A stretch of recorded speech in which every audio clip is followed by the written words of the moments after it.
Bonjour, mon nom c'est Denis Hamel, je suis originaire de Dieppe. J'ai fait mon secondaire à Mathieu-Martin, j'ai fait le baccalauréat international là. Et depuis 2014, je suis professeur adjoint ici au département de physique et d'astronomie. J'enseigne des cours d'optique, de mécanique et également de physique expérimentale au niveau de la troisième année. Mes intérêts de recherche se situent dans les domaines de l'optique quantique et de l'information quantique. Donc le mot quantique, il vient du grec, le mot quanta, qui signifie un paquet, donc quelque chose qui est indivisible. L'optique quantique, c'est l'étude des propriétés quantiques de la lumière. Les physiciens et les scientifiques ont réalisé que quand on a de la lumière est formée de photons. Donc le photon, ça serait l'unité d'énergie la plus petite. Donc ça, c'est quelque chose qui est très important pour la physique fondamentale et qui a posé qui a mené à des grandes questions tout au cours du 20e siècle et encore aujourd'hui.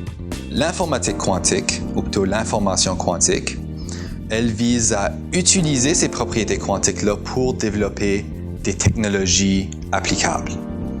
Notamment, il y a la cryptographie quantique qui vise à utiliser les propriétés quantiques des photons pour créer une méthode d'encryption qui ne peut pas être brisée par un intrus. Donc, une des propriétés des systèmes quantiques, c'est que c'est impossible de mesurer un système quantique sans le perturber. Si on envoie de l'information sous forme d'un état quantique, s'il y a quelqu'un qui essaie d'intercepter cette information-là sans être remarqué, ça va être impossible parce qu'en interceptant l'information, il va perturber le message. Donc, ça nous permet d'envoyer des messages de façon parfaitement secrète. Il y a également les ordinateurs quantiques qui, eux, ça serait une méthode d'effectuer des calculs par ordinateur exponentiellement plus rapidement que les ordinateurs qu'on a aujourd'hui. Moi, ma recherche en particulier vise à créer des états intriqués pour ces applications-là. Un des prérequis, c'est d'avoir des états intriqués qui contiennent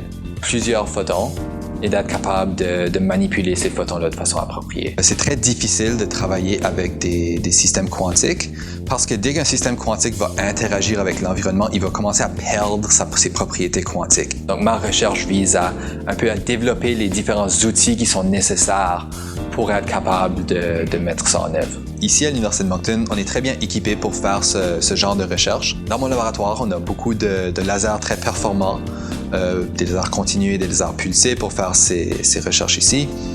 On a également des détecteurs de photons uniques extrêmement sensibles parce que c'est très difficile de détecter des photons uniques sans avoir beaucoup de bruit.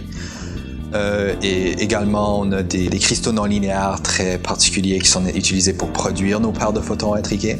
En plus, mon groupe fait partie du groupe de recherche en couche mince et en photonique. Donc, il y a plusieurs différents professeurs ici qui font des recherches poussées en optique, ce qui permet d'avoir vraiment un très bon climat de collaboration entre les différents groupes et les différents professeurs ici à l'Université de Moncton.